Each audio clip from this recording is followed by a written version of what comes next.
मुफ्ती तारिक मसूद के बयानात के लिए मुफ्ती साहब के ऑफिशियल चैनल मुफ्ती तारिक मसूद स्पीचेस को सब्सक्राइब करें। तबारकल्लज़ी बियदिहिल मुल्क व हुवा अला कुल्लि शैइन क़दीर। बरकत वाली वह है वो ज़ात जिसके हाथ में बादशाही है। व हुवा अला कुल्लि शैइन क़दीर, और वो हर चीज़ पर कुदरत रखता है। अल्लज़ी ख़लक़ल मौता वल हयाता, अल्लाह वो ज़ात है जिसने मौत को भी पैदा किया और ज़िंदगी को भी। ना मौत ख़ुद पैदा हुई और ना हयात ख़ुद पैदा हुई है। आगे बहुत अहम बात है, यहाँ तक तो वो नॉलेज है जिसका हमारी अमली ज़िंदगी से कोई ताल्लुक़ नहीं है। ये कॉन्सेप्ट अल्लाह ने क्लियर कर दिया, ये कायनात ख़ुद से नहीं बनी है बल्कि इसको किसी ने बनाया है। ज़िंदगी भी ख़ुद से नहीं बनी बल्कि किसी ने इसको बनाया। साइंसदान अब तक ज़िंदगी को एक्सप्लेन ही नहीं कर सके कि ये ज़िंदगी है क्या चीज़, तो बना कैसे सकते हैं। वही बॉडी होती है, रूह निकल जाती है तो बंदा पड़ा हुआ है। वही बॉडी है, रूह है तो देख रहा है, चल रहा है, फिर रहा है। बच्चा जब माँ के पेट में होता है तो मैंने खुद डॉक्टरों से सुना है कि जब उसमें जान पड़ती है ना तो हार्ट बीट को डॉक्टर लोग ज़िंदगी से ताबीर करते हैं। जब बच्चे में हार्ट बीट पैदा हो जाए, खूब समझ लें, दिल की धड़कन मेडिकली नाम है हयात का, लेकिन शरई तौर पर हयात का जो लफ्ज़ बोला गया है ना वो शऊर के माना में है कि बच्चे में सेंस पैदा हो जाए, शऊर पैदा हो जाए। जैसे साइंसदानों की नज़र में पौधे ज़िंदा चीज़ें, लेकिन उर्फ़ में इसको ज़िंदा नहीं कहा जाता। उर्फ़ में ज़िंदा उस चीज़ को कहा जाता है जिसमें समझने की कुछ सलाहियत हो, शऊर पैदा हो जाए। तो कुरान चूँकि अरबी ज़बान में नाजिल हुआ ना, अरबी में, तो उसने अरब के उर्फ़ का ख्याल करके हयात और मौत को एक्सप्लेन किया है कि उर्फ़ में किसको कहा जाता है। तो अल्लाह फरमाते हैं हमने ज़िंदगी भी पैदा की और मौत भी पैदा की, बल्कि अल्लाह ने पहले मौत का तस्करा किया उसके बाद ज़िंदगी का, इसलिए कि हयात ये मौत के बाद आती है। असल में बच्चा माँ के पेट में पहले मुर्दा होता है, उसमें शऊर नहीं होता, उसके बाद उसमें जान पड़ती है, शऊर पैदा होता है, फिर वो अपने इख्तियार से हरकत करना शुरू करता है माँ के पेट में। समझ में आ रही है बात कि नहीं आ रही है? ये हयात बड़ी ख़ानदानी चीज़ है, इसको कोई साइंसदान डिफ़ाइन नहीं कर सका अब तक। एक जरसूमा माँ के पेट में जाता है, अंडे से मिल के बढ़ना शुरू करता है, उसके बाद थोड़ा सा उसका स्ट्रक्चर तैयार होता है कि दिल धड़कना शुरू। एक डॉक्टर ने मुझे बताया कि ये जो दिल धड़कता है ना माँ के पेट में, आपको पता है न्यूटन ने एक बात बड़ी ख़ानदानी की थी, मुझे उसका बड़ा फ़ायदा हुआ। न्यूटन ने कुछ मेरे बड़े मसाइल हल कर दिए। मसले तो हल हुए हुए थे लेकिन उसको समझाना बड़ा मुश्किल था। न्यूटन वो समझा के चला गया कि इस कायनात में कोई चेंजिंग चेंजर के बग़ैर होती नहीं है।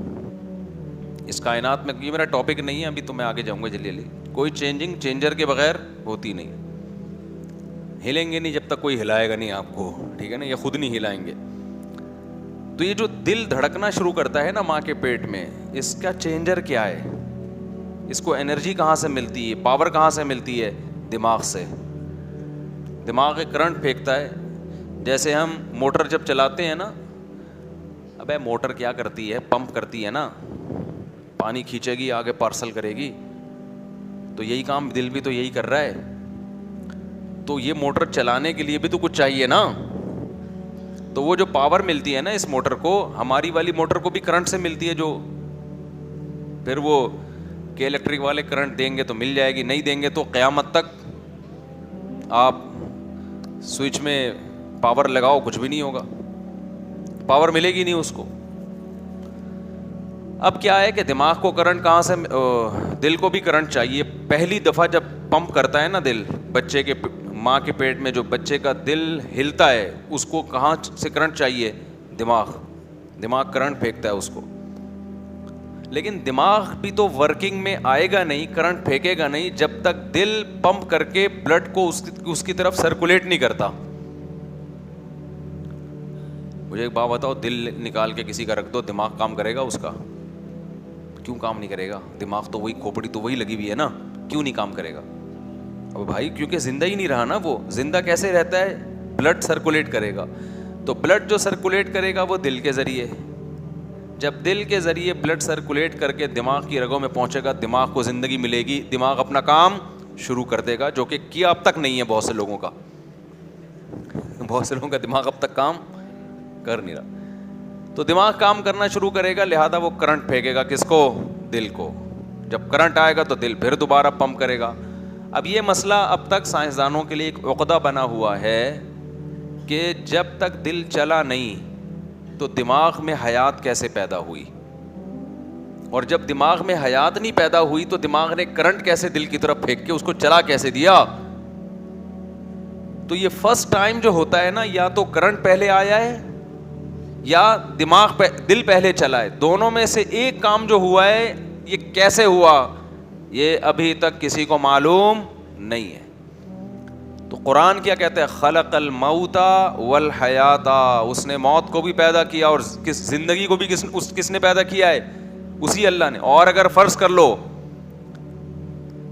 دل چلتا ہے, کوئی نہ کوئی اس کی لاجک سمجھ میں آ جاتی ہے, یہ ہوتا ہے ایک دن کچھ ہو جاتا ہے بس, یا وہ ماں کے دماغ سے کرنٹ لے کے چلنا شروع ہو جاتا ہے, کچھ بھی لاجک فرض کر لو.